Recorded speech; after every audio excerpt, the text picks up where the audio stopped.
आसन में बैठे, श्वासों को करें सामान्य।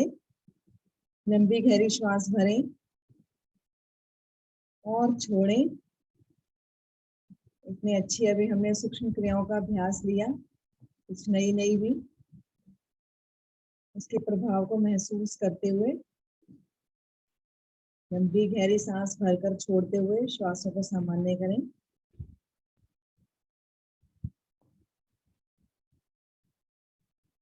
लेते हैं गोमुख आसन का अभ्यास।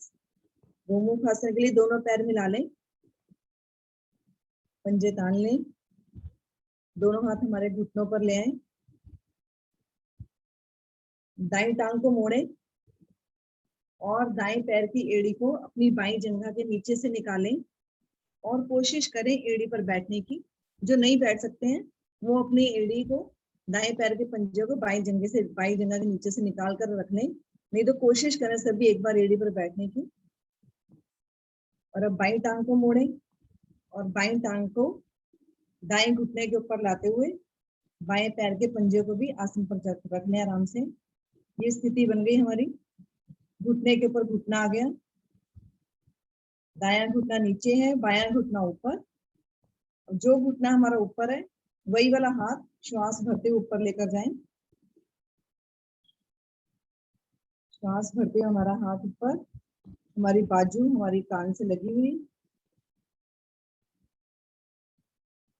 ऊपर फिर से श्वास भरें, हाथ को खींचे ऊपर और श्वास छोड़ते हुए बाएं हाथ को पीछे की तरफ मोड़ें कमर पर और दाएं हाथ को भी पीछे की तरफ से कमर पर लाते हुए दोनों हाथों की उंगलियों को आपस में फंसाएं। उंगलियों को उंगलियों में फंसाएं, कोशिश करें उंगलियां मिलाने की। नहीं मिलती है तो जहां तक जाते हैं वहीं रुक जाएं। हमारे बाएं हाथ की कोहनी जितना सीधी रहेगी और जितना पीछे जाएगी हमारा आसन उतना ही अच्छा बनेगा। अब श्वास भरें, कुछ पल के लिए रोकें और फिर छोड़ें। फिर से एक बार श्वास भरें, रोकें और छोड़ दें। ये हमारी स्थिति काय के मुख की तरह। इस समय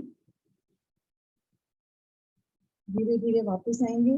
दोनों हाथों की उंगलियों की पकड़ ढीली करते हुए दोनों हाथ सामने लाएं और दोनों टांगे भी सीधी करें। घुटने के ऊपर से घुटना हटाते हुए दोनों टांगे सीधी, पैर से पैर मिला दें। दोनों हाथ फिर से दोनों घुटनों पर। अब यही क्रिया हमें विपरीत दिशा से भी करनी है। पहली स्थिति में हमने दाईं टांग को पहले मोड़ा था, इस बार बाईं टांग को मोड़ेंगे। बाईं टांग को मोड़ते हुए बाएं पैर की एड़ी को या तो दाईं जंघा के नीचे से निकाल लें और एड़ी के ऊपर बैठ जाएं। आराम से बैठ सकते हैं एड़ी के ऊपर। बाएं पैर की एड़ी पर बैठ गए हम, दायां टांग हमारी सीधी है। अब दाईं टांग को भी मोड़ें और बाएं घुटने के ऊपर दायां घुटना रख लें और दाएं पैर का पंजा भी आसन पर। इस तरीके से स्थिति बन गई फिर से पहले की तरह। इस बार हमारा दायां घुटना ऊपर है तो श्वास भरते हुए दायां हाथ ऊपर लेकर जाएं, खींचे ऊपर दाएं हाथ को और श्वास छोड़ते हुए दाएं हाथ को पीछे की तरफ और बाएं हाथ को भी नीचे कमर से लाते हुए उंगली में उंगलियां फंसाएं, उंगली सीधी करें। देख सकते हैं आप। हर्ष जी, आपको कपूर साहब को भी देखना है ना, उनको भी ठीक कराना है। गर्दन सीधी कीजिए। यस, ये देखिए ये स्थिति हाँ बनती जी। है और दोनों उंगली आपस में मिल जाती हैं।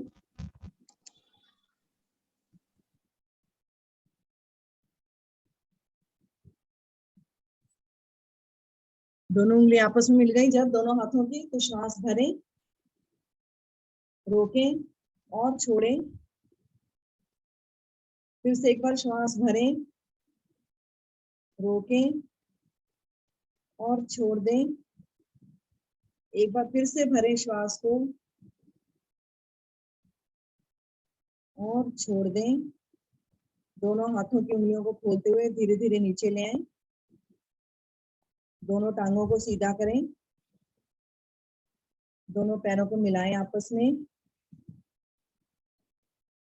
दोनों हाथ अपने दाईं तरफ रखते हुए और दोनों घुटनों को बाईं तरफ से मोड़ते हुए वज्रासन में आ जाएं। वज्रासन में लेंगे विश्राम। गोमुख आसन से हमारी पीठ की सभी मांसपेशियां भी प्रभावित होती हैं।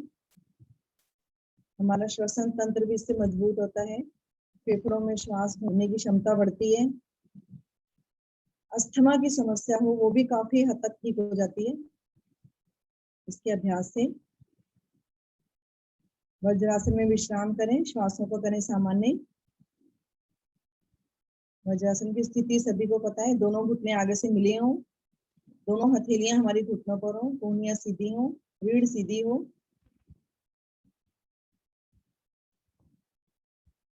श्वास भरें और छोड़ें। वैसे तो गोमुख आसन में ज्यादा श्वास चढ़ती नहीं है, हमारी फूलती नहीं है ज्यादा। ये आगे लेते हैं। वज्रासन में बैठकर करेंगे आज हम अर्धचंद्रासन का अभ्यास। वज्रासन में सभी बैठे हैं। अर्धचंद्रासन के लिए हमें ऊष्ट्रासन की तरह ही घुटनों के बल खड़े होना है। घुटनों के बल खड़े हो जाएं।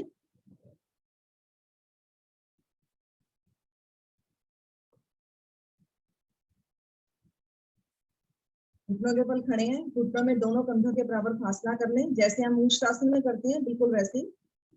दोनों घुटनों में कंधों के बराबर फासला, पीछे से दोनों पैरों के पंजों में भी उतना ही फासला। ऊष्ट्रासन में हम अपने दोनों हाथ कमर पर लेकर जाते हैं, लेकिन अर्धचंद्रासन में दोनों हाथ हम ऐसे बांध लें, इस तरीके से बांधकर अपनी छाती पर रखने सामने।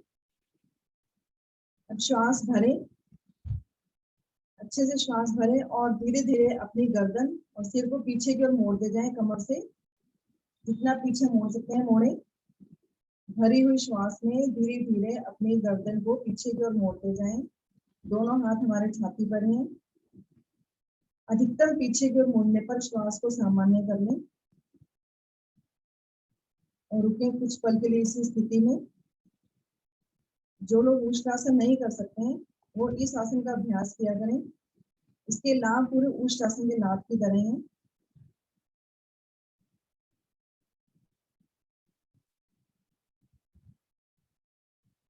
ऊष्ट्रासन की तरह इसमें हमारा सर्वाइकल, स्लिप डिस्क, स्पॉन्डिलाइसिस पूरी तरह से प्रभावित होता है। इसमें भी हमारे फेफड़े पूरी तरह से खुलते हैं जब हम श्वास भरकर पीछे की ओर झुकते हैं। धीरे धीरे वापस आएंगे श्वास छोड़ते हुए। दोनों हाथों को खोलते हुए शरीर के साथ में आए। दोनों घुटनों को मिलाएं और फिर से वज्रासन में बैठ जाएं। अर्धचंद्रासन का अभ्यास लिया हमने अभी। दोनों घुटनों को मिलाकर फिर से वज्रासन में बैठें, आंखें बंद करके इसके प्रभाव को महसूस करें अपने फेफड़ों पर, अपनी कमर पर। एक दो लंबी गहरी श्वास भरें, लंबी गहरी श्वास छोड़ें।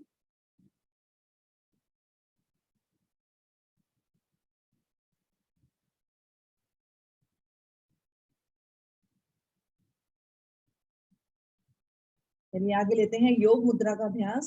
योग मुद्रा भी आज हम वज्रासन में ही करेंगे। योग वज्रासन में बैठे हैं सभी, दोनों घुटने हमारे आगे से मिले हुए रहें। योग मुद्रा के लिए दोनों हाथ पीछे कमर पर लेकर जाएं। बाएं हाथ का अंगूठा अंदर रखते हुए बाएं हाथ की मुट्ठी बना लें और दाएं हाथ से बाएं हाथ की कलाई पकड़ें। श्वास भरें, फेफड़ों में अच्छे से श्वास भरें। दोनों हाथों को पीछे की ओर खींचें, खींचे पीछे की ओर दोनों हाथों को।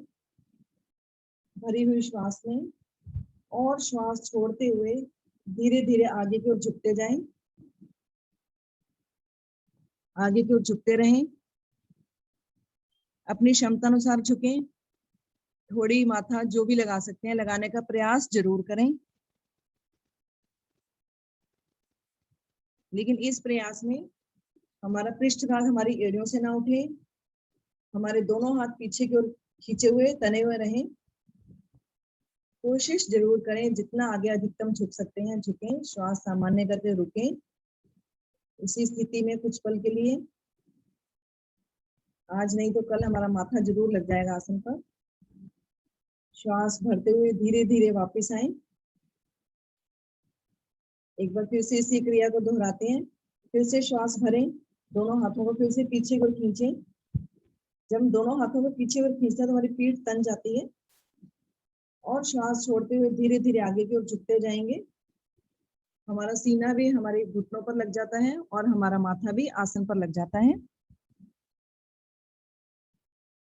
बहुत अच्छे से माथा लग जाता है। कफ बहुत लगभग बहुत सारे साधकों का माथा इस समय आसन पर लगा हुआ है। श्वास सामान्य करके रुकें। योग साधना में मुद्राओं का भी अपना ही बहुत ही प्रभाव है। इस योग मुद्रा के अभ्यास से भी कई बार हमारे पेट की आंतें जब ठीक से काम नहीं करती हैं तो इसमें गांठें पड़ जाती हैं हमारे पेट में। वो इसके अभ्यास से धीरे धीरे वो गांठें खुल जाती हैं, तो बड़ी आंत छोटी आंत इससे प्रभावित होती है। धीरे धीरे श्वास भरते हुए वापस आए। दोनों हाथ खोलें, दोनों हाथ सामने ले आए। अब विश्राम लेंगे शिथिल आसन में। उसके लिए दोनों हाथ सामने की तरफ सरकाते हुए, दोनों पैरों को पीछे से खोलते हुए आ जाएं शिथिल आसन में। शिथिल आसन में विश्राम। दाईं तरफ से शिथिल आसन। दाईं तरफ से जब शिथिल आसन लेते हैं तो दायां हाथ दायां पैर दोनों सीधा। सभी को पता है इसकी स्थिति। बायां पैर मुड़ा हुआ, बाएं पैर का पंजा दाएं घुटने को छूता हुआ, बायां हाथ भी चेहरे से हमारी थोड़ी दूरी पर और दायां कान आसन पर लगा हुआ।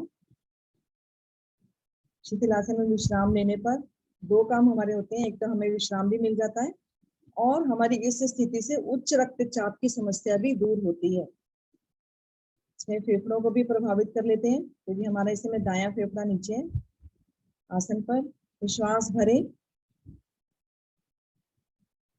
रोकें। जी, हाथ को थोड़ा सा दूर कीजिए चेहरे से। कोई बात नहीं, मैट से नीचे चला जाएगा। हाँ, क्योंकि आपका शोल्डर भी नीचे जाता है ना, जब आपका हाथ दूर जाता है ना तो आपका कंधा भी नीचे जाता है। करेक्ट जी, कराए हर्ष। फिर से एक बार श्वास भरे फेफड़ों में और छोड़ दें। इससे हमारी श्वासें भी सामान्य हो जाती हैं और हमारे साथ साथ हमारे फेफड़ा भी प्रभावित हो जाता है। श्वासें सामान्य हमारी। आगे बढ़ते हैं, लेते हैं सर्पासन का अभ्यास। सर्पासन के लिए दोनों पैर मिलाएं, पेट के बल आ जाएं। पहले पेट के बल आकर दोनों पैर मिला लें। दोनों हाथ हमारे शरीर के साथ आ जाएंगे। माथा आसन पर लगा लें। अब दोनों हाथ पीछे कमर पर लेकर जाएं। दोनों हाथों की उंगलियों को आपस में मिलाएं, फंसा लें दोनों हाथों की उंगलियों को और एक बार पीछे की ओर खींचे दोनों हाथ। माथा आसन पर ही है अभी। श्वास सामान्य है। अब श्वास भरें और आगे से धड़ और पीछे से दोनों टांगों को ऊपर उठाएं ना। पेट के बल आ गए सभी। और अब दाएं बाएं डोलन करें। भरी हुई श्वास में पेट के बल दोलन करना है, दाएं और बाएं, जब तक हमारी श्वास टूटती नहीं है। जब श्वास टूटने लगे तो फिर से श्वास भरें। दाईं या बाईं करवट लेते हुए श्वास को भरें और फिर से इसी क्रिया को दोहराएं। ध्यान रखें कि हमारे घुटने दोनों सीधे रहें। अगर हमारी जंघाओं का पोर्शन भी ऊपर उठ जाए तो बहुत ही अच्छी बात। सिर्फ पेट वाला भाग ही हमारा आसन पर और दायां कंधा या बायां कंधा आसन पर लगने से पहले ही करवट ले लिया करें। भरी हुई श्वास में करना है। अपने आप को सांप की तरह हमें फुर्तीला बनाना है। करते रहें, क्रिया को करते रहें। श्वास टूट जाए तो दोबारा से भरें, दाईं या बाईं करवट लेकर। जब बीच में आए तो हमारी श्वास भरी हुई हो। आगे से धड़ वाला पार्ट भी उठाकर रखें। करें करें भाई, थक क्यों गए? कुछ लोग थक गए। करते रहें। हमें अपने पेट का मोटापा कम करना है या नहीं करना है? आज हमने प्रण करना है कि 25 ग्राम तो वजन में आज जरूर अपने पेट का कम करना ही करना है मुझे।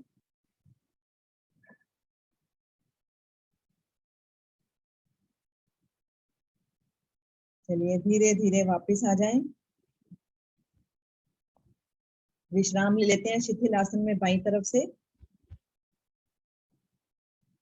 बाईं तरफ से शिथिल आसन में बायां हाथ बायां पैर सीधा, दायां पैर मुड़ा हुआ, दाएं पैर का पंजा बाएं घुटने को स्पर्श करता हुआ,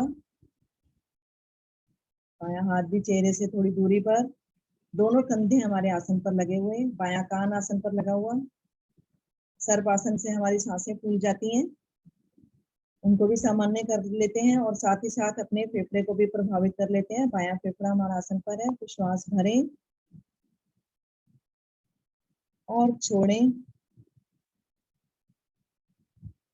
फिर से एक बार श्वास भरें और छोड़ दें। एक बार फिर से भरें श्वास को और छोड़ दें।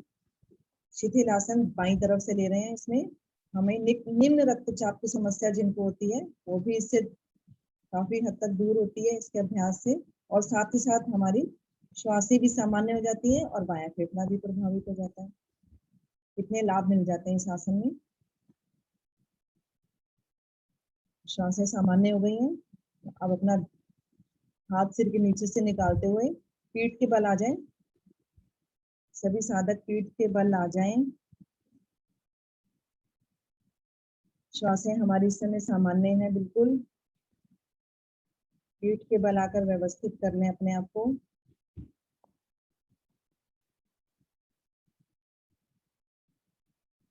लेते हैं हस्त पादुकानासन का अभ्यास। हस्त पादुकानाभ्यासन के लिए पीठ के बल लेटकर दोनों पैर मिला लें आपस में, पंजों को बाहर की ओर तान लें। दोनों हाथों की उंगलियों को आपस में फंसाते हुए अपने सिर या गर्दन के नीचे रख लें, जैसे हम तकिया बनाते हैं। सिर या गर्दन के नीचे रखें। दोनों पैर हमारे मिले हुए हैं, दोनों टांगे मिली हुई, पैरों के पंजे बाहर की ओर तने हुए, दोनों हाथ हमारे गर्दन के नीचे। श्वासें सामान्य हैं। अब श्वास भरें और दोनों टांगों को थोड़ा सा ऊपर की ओर उठाएं। दोनों पैरों के मिले हुए पंजों को थोड़ा सा ऊपर की ओर उठाएं। बस इतना उठाना है कि हमें लेटे लेटे अपने पैरों की उंगलियां नजर आए। अपने दोनों पैरों को थोड़ा सा इतना उठाएं कि हमें लेटे लेटे अपने पैरों की उंगलियां नजर आने लग जाएं। जब पैरों की उंगलियां नजर आ जाएं तो वहीं रुक जाएं और श्वास छोड़ते हुए धीरे धीरे वापस ले आएं दोनों पैरों को नीचे। इसी क्रिया को 2 बार और दोहराएं। फिर से श्वास भरें और दोनों मिले हुए पैरों के पंजों को ऊपर उठाएं और पैरों की उंगलियों को देखें लेटे हुए। धड़ को नहीं उठाना है। श्वास छोड़ते हुए फिर से नीचे। फिर से एक बार श्वास भरें और दोनों मिले हुए पैर ऊपर।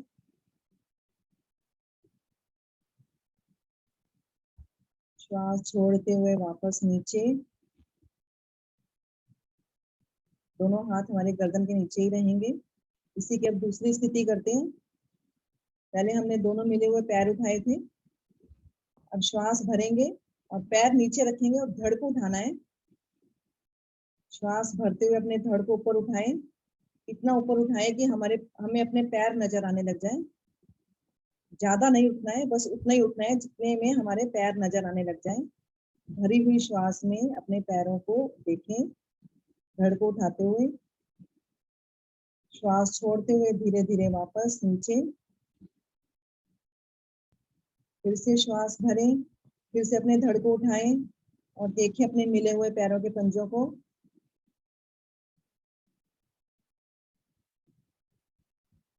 श्वास छोड़ते हुए फिर से धीरे धीरे वापस आ जाएं। एक बार फिर से श्वास भरें। फिर से उठाएं अपने धड़ को। देखें अपने पैरों को। भरी हुई श्वास में ही रुकें और धीरे धीरे श्वास छोड़ते हुए वापस। श्वास सामान्य कर लें। दोनों हाथ अभी हमारे वहीं रहेंगे, गर्दन या सिर के नीचे ही। पैरों के पंजे मिले हुए रहेंगे। इसकी तीसरी स्थिति करते हैं। अब हमें पता चल गया अपने पैरों को हमने कितना उठाना है और अपने धड़ को कितना उठाना है। फिर से श्वास भरें और जितना हमने पैर और धड़ उठाया था उतना ही उठाएं, समान ऊंचाई पर। धड़ और पैर दोनों मिले हुए पैरों के पंजों को उठाएं।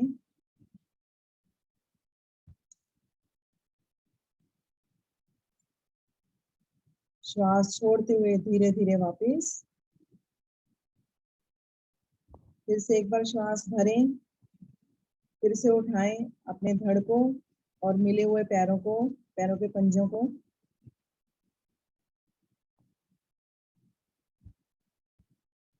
भरी हुई श्वास में ही रुकें और श्वास छोड़ते हुए धीरे धीरे वापस। तीसरी और अंतिम बार करेंगे इसे। श्वास भरें और आगे से धड़ और पीछे से पैरों को उठाएं।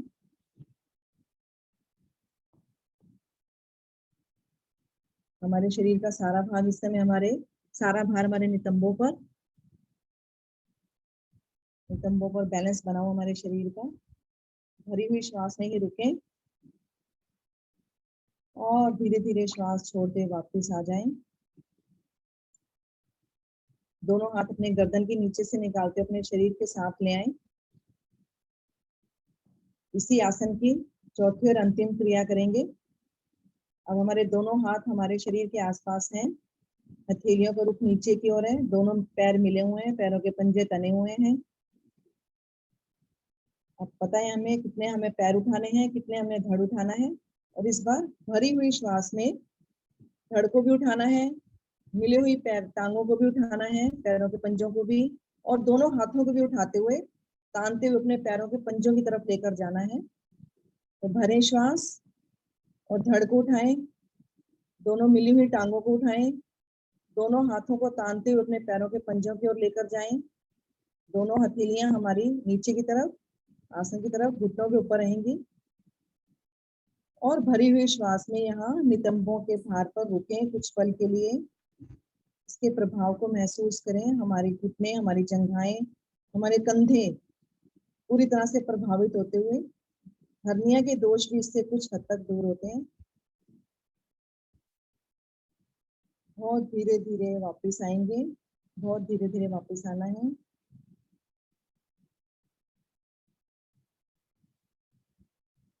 शवासन, संपूर्ण शवासन। इसके लिए दोनों पैरों में फासला बनाएं थोड़ा सा। दोनों पैरों के पंजों को खोल लें, दाएं बाएं। दोनों हाथ हमारे कमर के दाएं बाएं लगे हुए, कमर से थोड़ी दूरी पर, 7-8 इंच की दूरी पर दोनों हाथ। मुट्ठियां आधी खुली आधी बंद, आंखें हमारी बंद, शरीर बिल्कुल निढाल। पहले श्वासों को सामान्य करें। उसके लिए अच्छे से श्वास भरें, एक बार फुलाएं अपने पेट को श्वास भरकर, रोकें कुछ पल के लिए और छोड़ दें श्वास को। फिर से एक बार श्वास को भरें, रोकें और छोड़ दें। इस तरह से हमारी श्वासें जल्दी सामान्य होती हैं। श्वास भरकर रोकें और छोड़ें। श्वासें हमारी सामान्य हो चुकी हैं। अपने शरीर को बिल्कुल ढीला छोड़ दें, एकदम निढाल। एक एक अंग हमारा शरीर का बिल्कुल निढाल। जितना खींचकर हम अपने सारे आसनों का अभ्यास किया है, उतना ही अपने शरीर को ढीला छोड़ दें। अपने शरीर की मानसिक यात्रा दाएं पैर के पंजे से शुरू करके सिर की चोटी तक एक एक अंग को देखते जाएं और ढीला छोड़ते जाएं। और सिर की चोटी से लेकर बाएं पैर के पंजे तक एक एक अंग को देखें, निहारें अपने शरीर के एक एक अंग को, ढीला छोड़ते जाएं।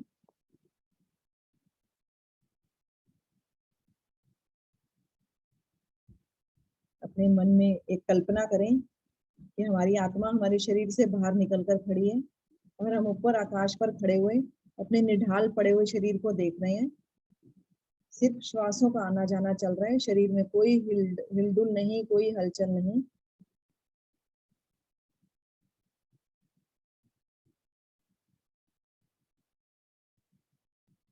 अच्छे विचार रखें अपने मन में, नकारात्मक विचारों से दूर रहें।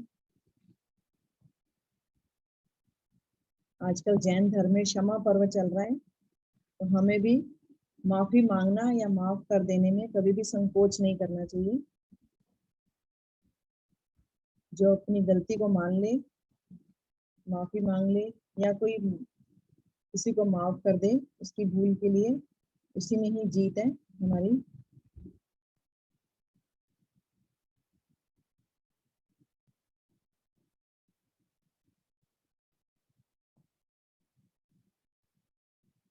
धीरे धीरे चेतना लाएं शरीर में वापस।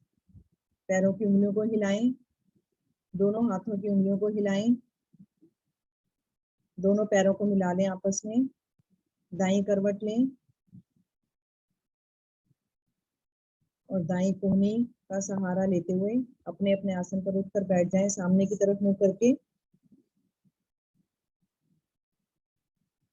अपने आप को व्यवस्थित करें। सिंहासन की स्थिति बनाएं।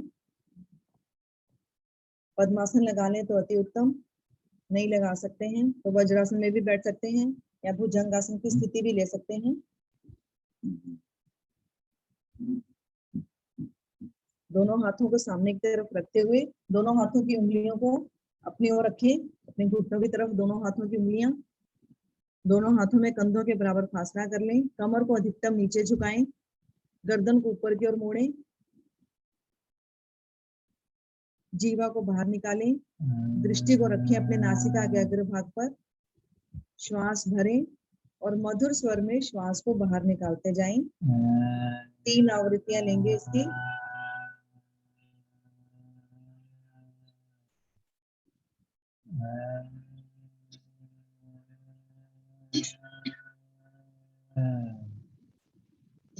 मधुर स्वर में गुंजन करें इसका।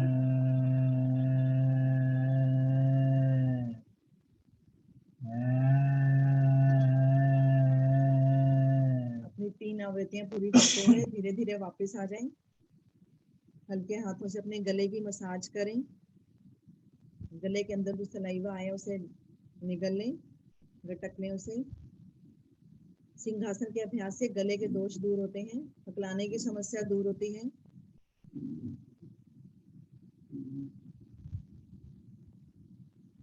आगे बढ़ते हैं। संसार की सबसे महानतम क्रिया हंसी की क्रिया। उसके लिए हमारे कपूर साहब आज हंसी की क्रिया कराएंगे। चलिए कपूर साहब करवाइए। मुस्कुराएंगे, जोर से बोलिए। हाँ हाँ, हंसेंगे कैसे?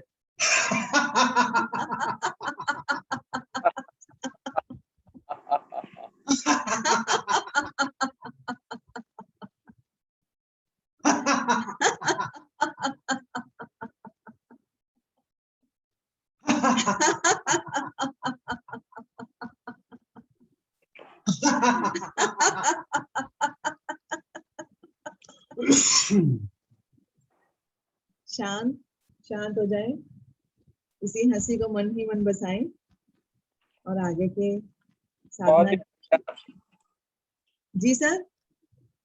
हर्ष कपूर जी, आपने मेरे मन की बात बहुत जल्दी से मैंने भी माइक ऑन किया था और यही कहने वाला था कि आज हंसी जो है ना कपूर साहब से कराइए, और आपने एकदम से वही बात बोल दी। धन्यवाद कपूर साहब।